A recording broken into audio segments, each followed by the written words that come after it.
Ayan. So, I have here 2 eggs. Tapos, lalagyan lang natin ng half teaspoon of salt. Whisk natin. Okay? 3/4 cup of water. Plain water lang yan. And whisk natin ulit. Lalagay ako ng half teaspoon of chicken powder. Ayan. So, I have here shrimp. Tapos, ito tofu to. So, ang gagawin natin, ito, strain natin yung ating mixture. Okay? So, buhos lang natin dyan. So, yan. So, na-strain natin yung mga bubbles.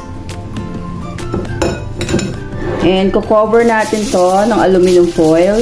Steam natin siya for 10 to 12 minutes. And let's now assemble our sauce.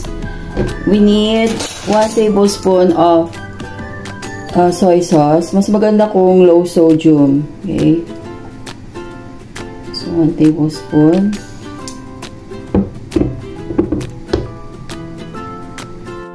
Then, just a teaspoon of rice vinegar.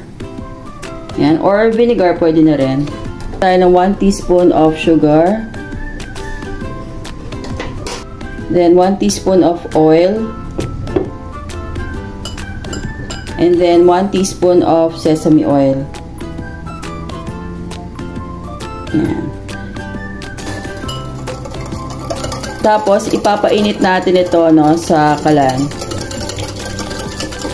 Yan. So, here now is our steamed egg with tofu and shrimp. Tapos, lalagyan natin ng spring onions on top.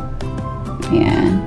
Yan. Tapos, here is our dressing na pinainit ko siya, yung ating dressing. And, pupur lang natin siya.